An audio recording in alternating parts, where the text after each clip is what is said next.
Welcome to another episode of Purpose Today. I'm your host, Dr. April Dobson, and I'm very excited to have a very special guest on the show with us today, Dr. Neal Hambright. Very excited.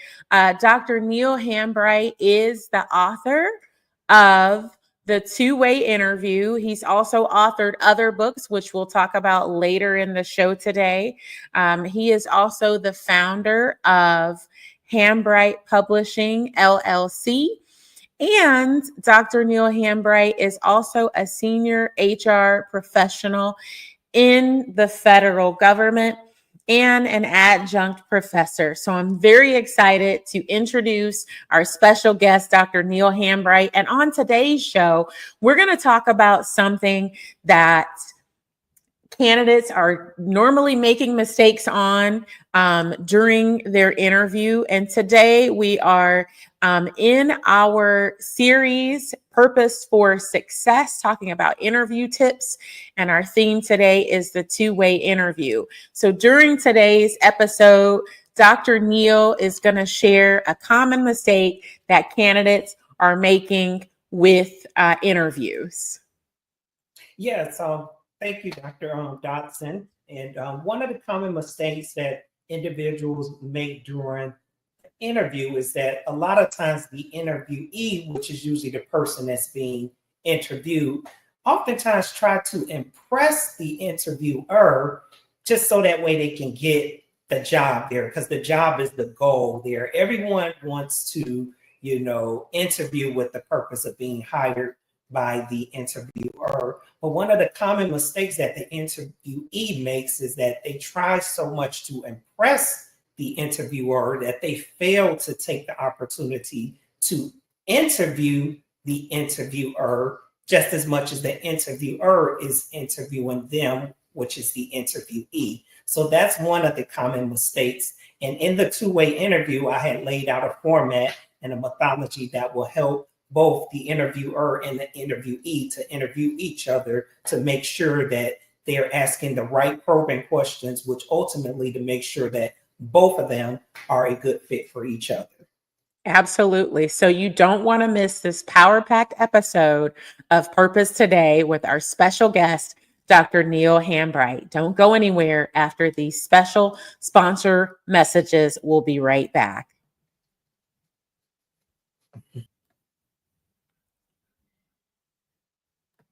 Today's episode of Purpose Today is brought to you by Purpose Today Global in partnership with the Purpose Professionals community. For more information on the Purpose Professionals community, scan the QR code or visit the school community and search for Purpose Professionals. If you're a professional who has a desire to ensure that you are intentional and purposeful about your career, you'll want to join the Purpose Professionals community. This community helps you to be able to pivot to pursue your purpose.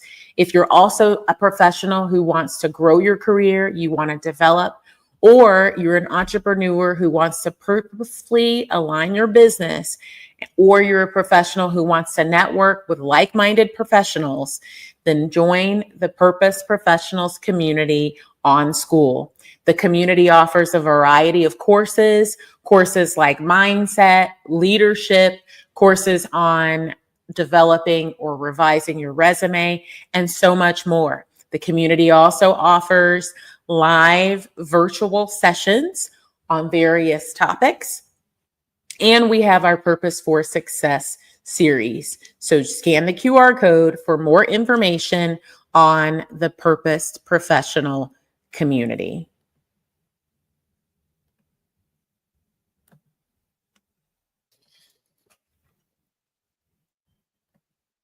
Welcome back to Purpose Today Global. So again, it's such a joy to have our special guest, Dr. Neal Hambright, a professional, the CEO and founder of Hambright Publishing, LLC, and a dear friend of mine. So Dr. Neal, I know that many people know you, but we may have some viewers who don't know you. And I know I shared a little bit of insight about you earlier. But what else would you like to share with our viewers about yourself? Yes, good evening, everyone. I am Dr. Neal Hambright. I'm a native of Detroit, Michigan, born and raised here. And for all of our Detroiters out there, one of the ways we greet each other is by saying, "What up, though?" That's our glorious salutation, if you will, there. I currently live in the Washington, D.C. area. I'm one of the senior human resource specialists for the United States federal government, and have a plethora of just experience and background. I am very academically trained in many aspects in regard there too. But that's a little bit about who I am and kind of what I do. And for the last, several years or so, there's a lot to me in totality. But for the sake of time, there, those are just a brief, succinct blurb of like who I am and what I do there. So, I want the viewers to know, how you ended up starting a career in HR. And because I know that we have a lot of people who have watched some prior shows that we've had a few people who've talked about, the HR profession. And I know you're in the public sector. So how did you get started in an HR career? I know you're a senior professional at this time, but how did you get started with your HR career? Yes. Well, it happened back when I was working at the Department of Veteran Affairs. I was in, I thought I wanted to work in the field of contract specialists in the United States government. But the person that was actual contract specialist, they was going to give me an opportunity to do that there. But they had me doing like HR kind of work off to the side. And I found myself liking that a lot better there. I consider myself a people person at times there, and I love I call it the evangelistical approach to HR, just the onboarding and getting people excited about their new careers. That's sort of something that just innately flows for me. But that's where it started from there. And just shortly after that, I left there and I went to Denver, Colorado for 6 months there. And I'll never forget in 2015, that's when I had the opportunity to come to Washington, D.C., and I started as a human resource assistant with the government printing office here in Washington, D.C. So that's how I started in the field of HR. So I started as an assistant and moved up from there from a couple of various agencies up as the senior HR official. That's great. You said something when you were talking about your journey into the HR career, and I want us to unpack that a little bit because I think some people could be watching the show today who say, I have a desire to do something different than what I'm doing. I've never done it before. It's different than what I'm doing, but I've been in my career for this much time and I don't know how I can do it. But you said something. You said you were in a contracting role and you had some exposure. You had an opportunity to do some work, some tasks that were related to HR.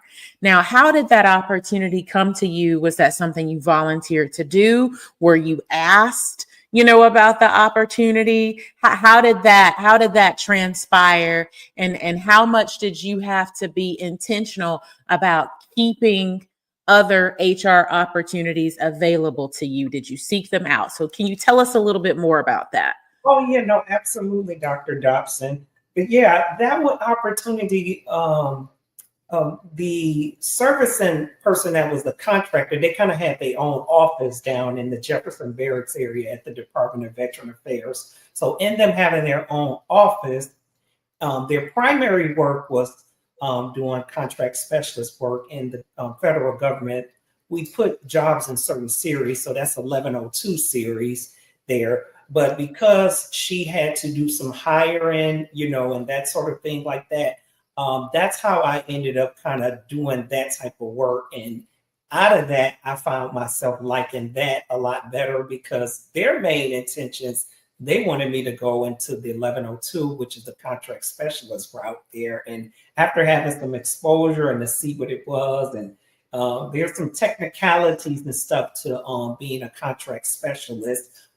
You have to have like you have to take these you have to have certain levels And the levels, it's the 3 levels, a level 1, a level 2, and a level 3. A level 3, and you have to take a test and something. They would train you to get up to a level 3, but once you get up a level 3, you are in a position where you're able to write contracts up to millions and millions of dollars. So you're holding the federal government up to that particular dollar amount. You're able to sign off and to really do some amazing things when it comes to purchasing items and things for the United States federal government or so too.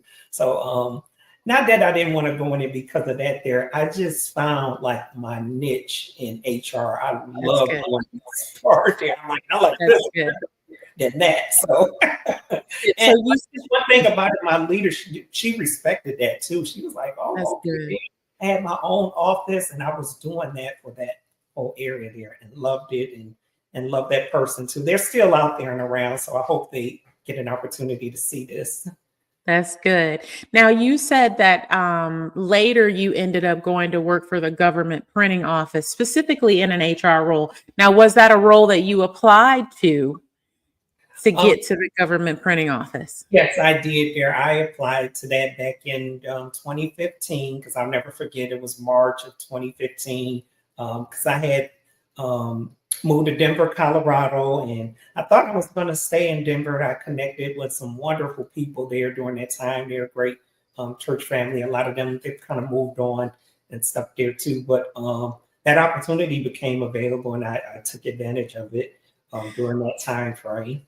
Yeah, so I love that, Dr. Neal, because you were able to discover something that you were passionate about, something that you loved, and you found your area. So instead of staying in contracting, you made the decision to fully pivot into HR. And, you know, I have to ask this question because I truly believe when a person aligns with their purpose, that's when their career takes off. And for people who may not be familiar with the federal government, a human resources assistant and a senior HR specialist, there's a big gap between the roles. It's a major progression. So can you tell us the speed at which your career took off once you transitioned from contracting into HR? Wow. You made the pivot. It took off like exponentially because, you know, how the government is set up from time to time. There is that pretty much promotions and things there. They could be in a year span. So once you got into an HR role, you know, for the first year or so, you usually get like step increases, or if you're step 1, step 2, step 3, you get an increase, you know, automatically. That's kind of like how it worked there. But however, if you stay in that position for 1 year and you're good at it, you can apply to the next grade level, which is considered a promotion as well. So if it's opportunity in there for the next grade level and you've got your, we call that time and grade, which is just 1 year in that particular position, you can apply or compete for the next position there. And that's how you get a promotion. So for me, those progressions over the years happen, you know, within the span of 1 year in many cases. Good. That's good. That's good. Progressive and somewhat accelerated compared to the private sector. That's great. Thank you so much, Dr. Neal, for sharing that. Now, I know that in your case, when you talk about going from the contracting role to the human resources assistant role, and then for the promotions, you talked about applying, you know, for these opportunities that really made way for you to be able to go into, if you will, another grade, right? And so as you were applying for these positions, I imagine you had to interview, right? So you had a lot of opportunities to interview. And then as you became more senior in your role, you had an opportunity to be involved on the staffing and recruitment and onboarding side of recruitment for a lot of opportunities within the federal government. So what are some interview tips, and we're going to get into your book a little bit here later, but let's focus on some interview tips, because today's episode that we're focusing on today is part of our Purpose for Success series, and we're talking about interview tips. So what are some interview tips or some common interview questions? Let's start there. What are some common interview questions that candidates should be prepared to answer? Maybe 2 or 3. Oh yeah, one of the main one is usually, tell me about yourself too. And I'm going to be honest, Dr. April asked me that question on this podcast too.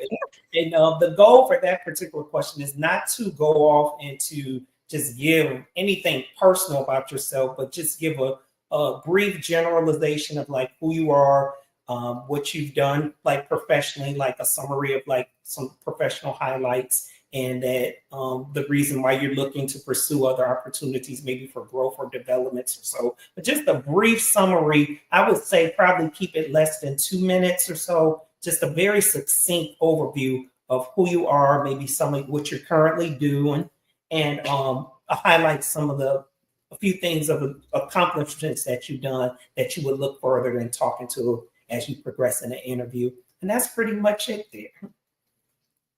And you know what? I really appreciate you sharing the tell me about yourself question and how to answer it, just the framework for answering it.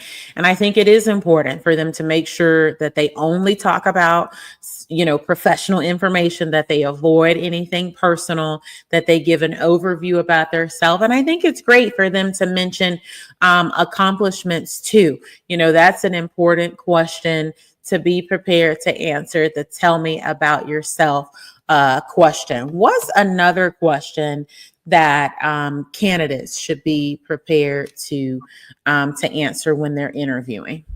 Oh, yes. One of the questions too that I talk about in the book there, and also inside of the book there, that's in the chapter that's dealing with the various types of interviews too, because there's multiple types of interviews. The most common interviews that they utilize in the federal government are called behavioral-based interviews.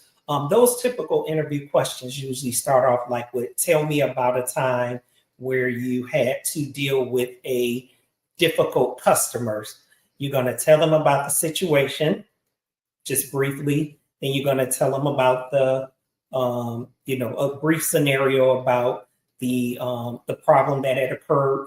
Tell them about your what you did to correct the problem. And then lastly, you're going to tell them what was the result and the outcome as well. And we actually call that the 𝐒𝐔𝐁𝐒𝐑𝐈𝐿 method, or so that you would actually learn inside the book as well too. So those are some techniques that you would actually be able to learn and to apply.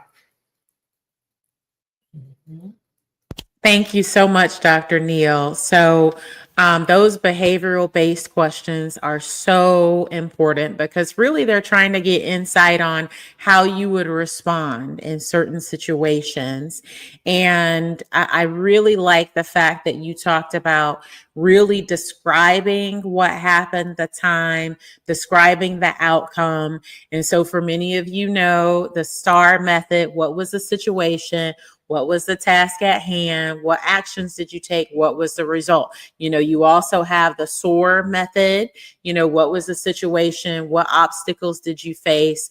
What were the actions that you took, and what was the result, right? And you want to be able to answer those questions within a couple of minutes, and make sure you bring it back full circle so that they know that you're answering the questions. And whenever you can talk about anything from a qualitative or quantitative approach of the impact that you made with your actions, that is important. So how did what you do help to save the organization time? How did it help to create efficiencies? How did it help to save the organization money? How did it help to be able to gain clients or retain clients? How did it help to introduce an innovation or efficiency within the organization? These are all things that you want to be able to tie in, because you basically want to show in your answers how you were able to bring solutions to an organization.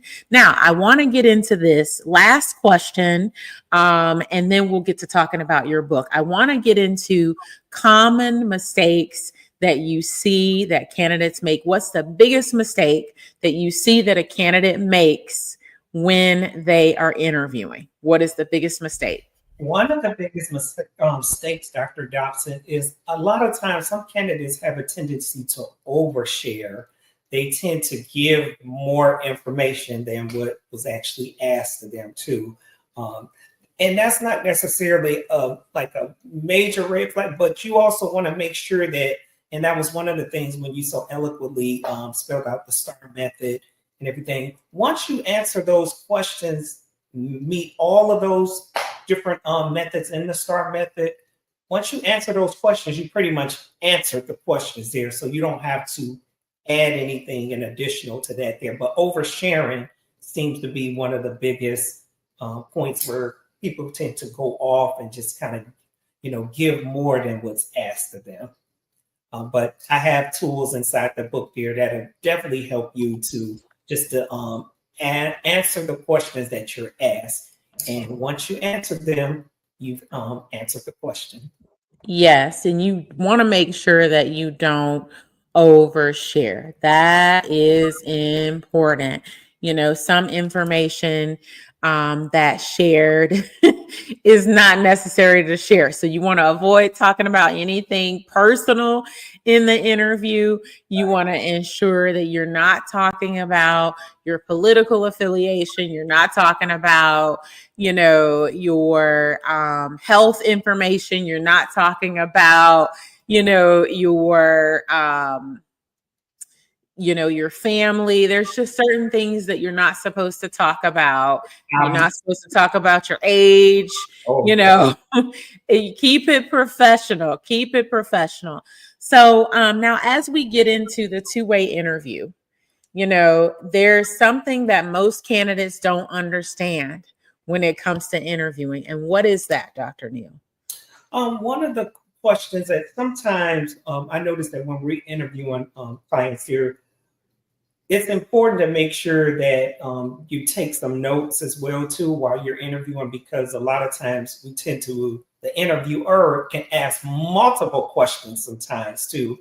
And if you're not taking notes or writing it down, or even just ask, it's okay to ask them to reiterate or re-ask the question again there, because a lot of times those situational interview questions, they can be 3 or 4 questions and 1 question as well. So you want to make sure that you write every question down, make sure that you understand what you wrote down. And once you do it, then you start answering them in the order in which you receive. Because like I mentioned before, as long as you are giving the answer to the question, then you pretty much fulfilled your purpose in the interview process there.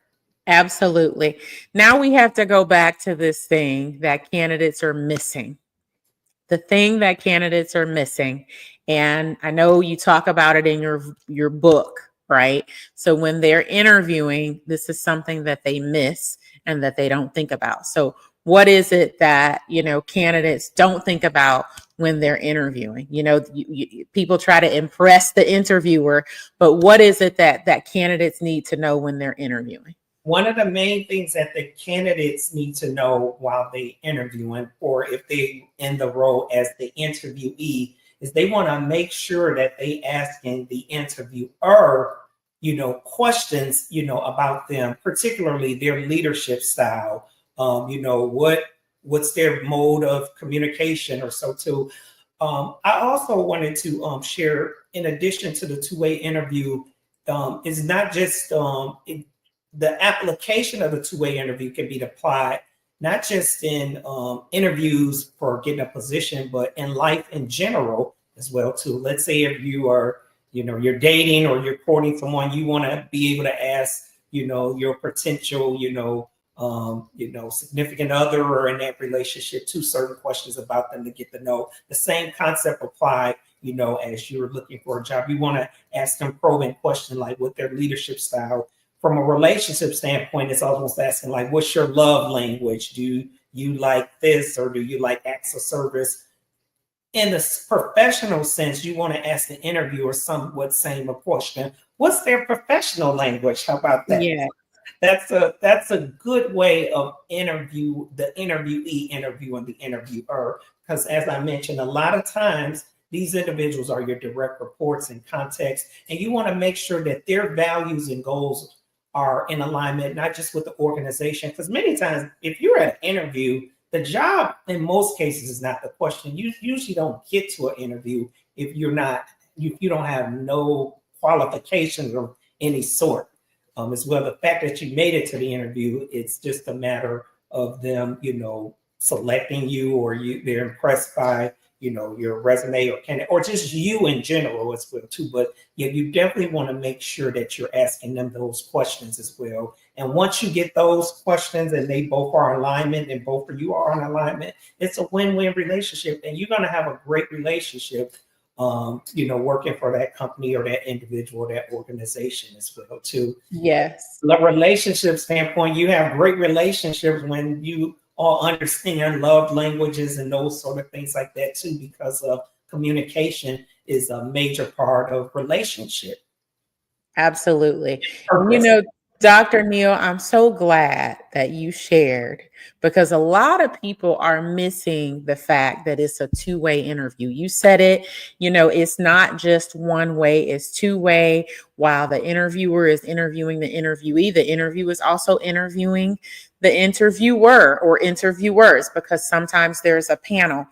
And, you said something, asking the right questions, asking about the leadership style.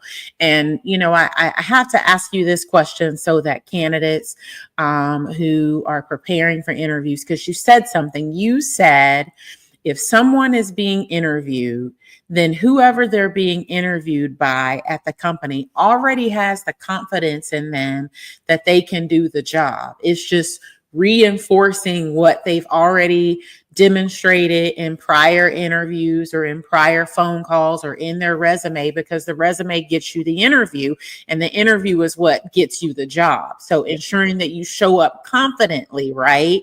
So what can you share? Because you've already shown that the mindset of going into an interview should be that they already believe you can do the job.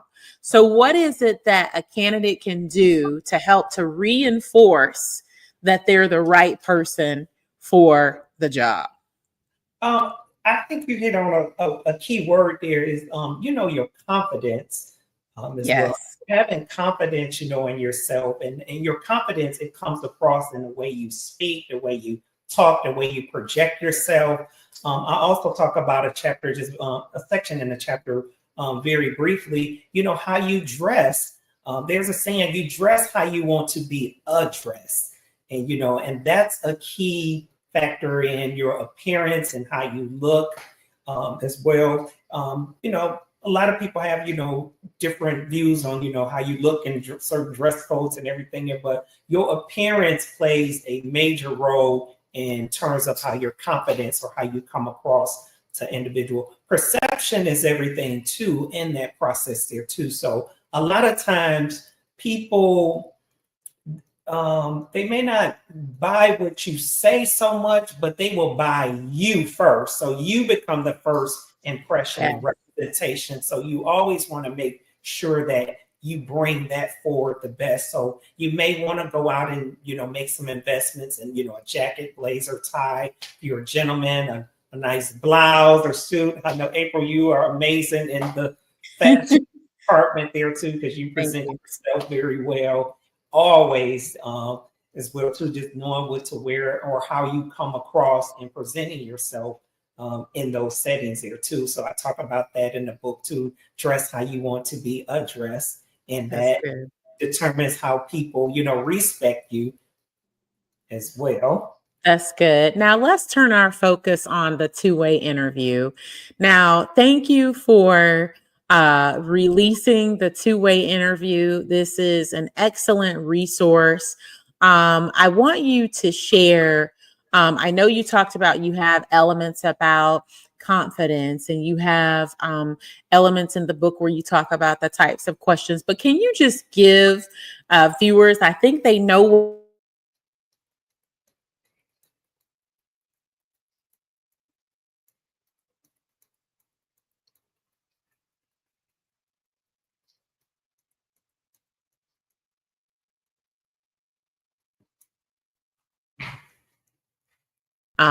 interview? Just some of the chapter titles.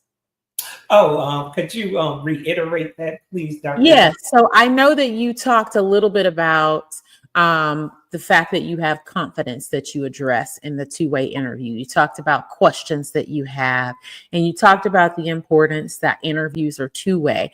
But what are the chapter titles? I think people have an understanding of what the book is about, but can you just share some titles of the chapter, maybe about 4 or 5 of the chapters of the book?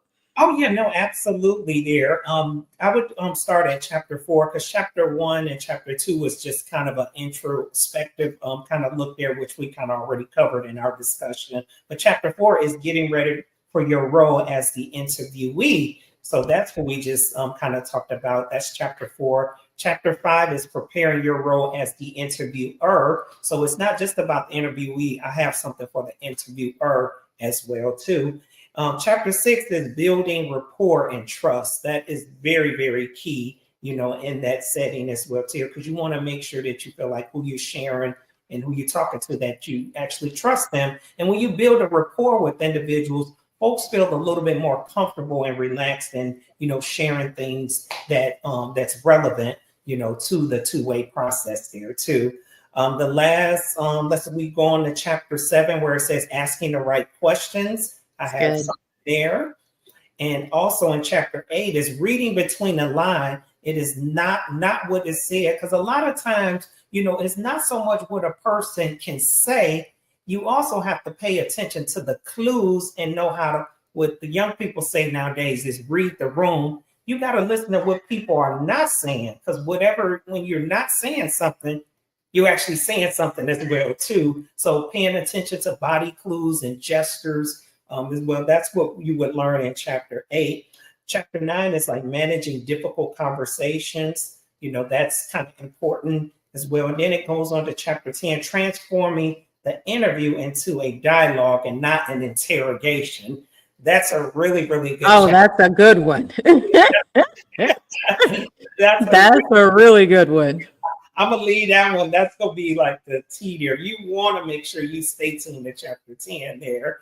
And then lastly, chapter 11, 12, pretty much kind of summarize accessing the experiencing, mastering the two-way for life, and then the summary and conclusion. So it's a very good read, very succinct.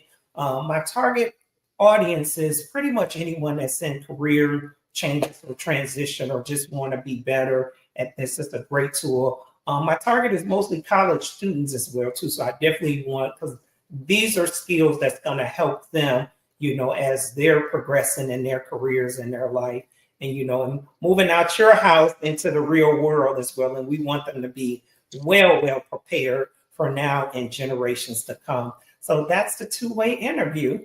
That's good. Now tell everyone, if you can tell the viewers, how to purchase the two-way interview if they're interested in purchasing the two-way interview. Yes, the two-way interview is available on Amazon.com. There, it's also available for Kindle for those of you all who have the auditorial neuron skins like myself as well. I'm one of those auditorial listeners. I can listen to a book as almost if I'm listening to the radio, like in your car or driving around there too. It gives you the skills, but the hard copy is only $12 on Amazon.com. I want to make sure I make this resource affordable for anybody, free shipping and delivering if you got Prime and everything there too. So that's how you would get a copy of the book. If you like a signed copy, you can also reach out to me on LinkedIn at Dr. Neal Hambright. I will reach out to you personally and get you a signed copy. Also, I have a promotion where I was giving out a $5 $5 Starbucks gift card, just my way of saying thank each and every one of you for your support and everything there. So it would be a total of $15, and you can do Cash App, Venmo, and everything there too. And just reach out to me so that way we can connect personally there to make sure that your information and stuff is safeguarded and protected accordingly. So those are the ways to reach out and to get this resource in your hand. It will be great for you and it will benefit you from days and years to come. And I thank you in advance, for your support and your encouragement in this endeavor. Yes, and I thank you, Dr. Neal, for taking the time to come today to talk about yourself, to talk about your newest book, The Two-Way Interview. I have your LinkedIn profile on the screen. What other way, if viewers want to get in touch with you, what's another way that they can contact you?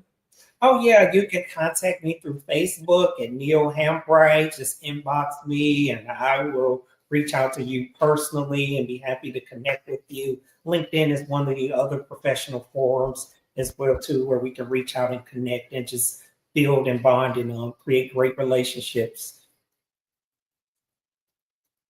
That's good. And so Facebook, Neal Hambright, I've got your LinkedIn profile there on the screen. My apologies for not having your Facebook profile. Yeah, For it's Neal people. Hambright, the one and the only. Yeah, so if you want to contact Dr. Neal on Facebook, he's the one and only Neal Hambright on Facebook. I'm going to try to drop that onto the screen as well for those of you who may want to contact Dr. Neal via Facebook. So I am going to show that. So that's Neal's Facebook profile if you want to contact him on Facebook. Now, I know we took this particular episode of Purpose Today to focus on Purpose for Success interview tips, the two-way interview. But I want to make sure that viewers are also aware of the other books that you have published in case they are not familiar. So do you want to share some insight on your other publications? Oh, yes, so absolutely. We can never forget the debut there, The Autonomous Career, Freedom of Time and Space in Your Chosen Workplace, authored by yours truly, and also Dr. April Dobson, who's actually the live person for Purpose for Today, too. We co-authored this book together, as a team there to let people know that, and it has a lot to do where April kind of birthed this show from, finding your purpose and your passion. Because the goal is when you align those two together, that actually leads to freedom, which is another word where we get the word autonomy, which is like self-governance, where you're able to to have freedom in your work. Enjoy what you do, because when you enjoy what you're doing and that purpose and passion is aligned up, it doesn't even seem like work. It seems like your sense of meaning, direction that's aimed to guide your actions, and you have a feeling of fulfillment and accomplishment and well-being. And that's what our God-given ability, that's why we exist. We're people of purpose in that regard. Yes. That's The Autonomous Career. The other book that I wrote was my travel book. Do You Want to Travel? I'll show you how right now. There is the anthology of all the travels that I've done. I've been privileged to travel to all 50 states in the United States, with Hawaii and Alaska being the last on the two, which is kind of ironic because both of those states got their statehood in 1959 under the Eisenhower administration there. So, and they're the most furthest states, kind of out there. Had an amazing time at both places there. Maui was so amazing there too. And I survived the road to Hana.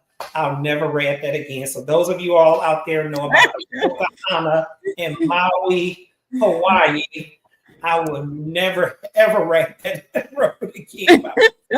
I read a portion of it, but not when you actually get to the city of Hana and head back to the mainland. That's a never again. Just the outskirts part that's on the the island or the water or something out there. I'll do that part there because that was beautiful.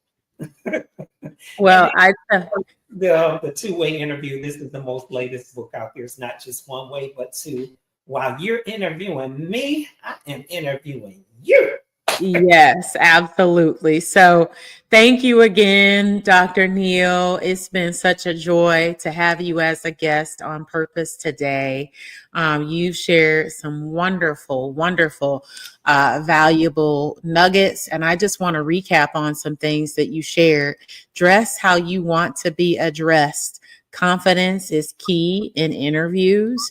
Be prepared to answer behavioral based questions like tell me about a time when you had to deal with a difficult customer, being sure that you're able to use the STAR method and show the result from the actions that you took. And the question that's often asked is tell me about yourself.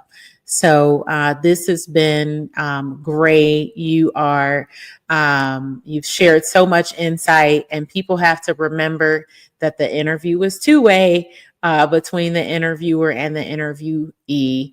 And so it's not just one way, but it's two. So if you don't have the two-way interview, be sure to purchase Dr. Neal Hambright's newest book, The Two-Way Interview. And so you can get that on Amazon. That's going across the bottom of the screen. So you can purchase the two-way interview. If we didn't get to your question, to answer your question today through the course of this interview or in the chat, if we weren't able to address it, then certainly feel free to reach out to Dr. Neal on LinkedIn, reach out to him on Facebook. He would be happy to answer your questions. Dr. Neal is very approachable. So, he would love to hear your questions, to answer your questions. And then the Facebook profile, I have it there. So thank you again, Dr. Neal, for being our guest on Purpose Today. This has been such a joy. Thank you so much. I know you're going to go backstage. You and I are going to chat again. You're going to be backstage for just a little bit, but I want to thank all of our viewers. So Dr. Neal, I'll talk to you backstage here in just a moment. And I want to thank all of our viewers for taking the time to watch this episode of Purpose Today. Dr. Neal Hambright gave some wonderful insights and interview tips for those of you who are preparing for interviews. Remember, if you're invited for an interview, it is because the individuals who are on the panel have confidence that you have what it takes to fill the role. So it's important for you to go in confidently, as Dr. Neal talked about. Confidence is key. And so this episode, again, was brought to you by Purpose Today Global in partnership with the Purpose Professionals community. You can scan the QR code to view information on the Purpose Professionals community. If you're someone who wants to ensure that you're aligning your profession with your purpose, if you want to pivot to pursue purpose, grow your career, continue to develop, if you want to purposefully align your business with your purpose, if you want to network with like-minded, purposeful professionals, join the Purpose Professionals community on School. So thank you very much for tuning in to this episode of Purpose Today.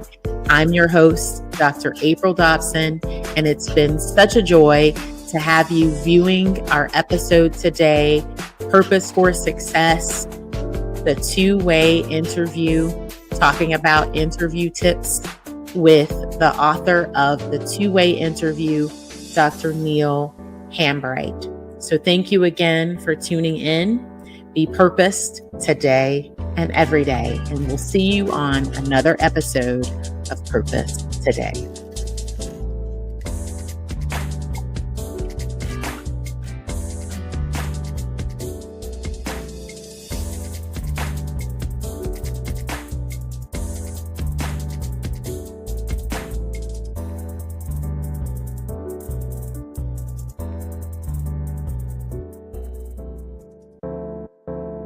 If you're like Dr. Neal and you believe that you need to pivot professionally, as he did over a decade ago when he made the pivot from contracting to HR, send an email to admin@purposetoday.com.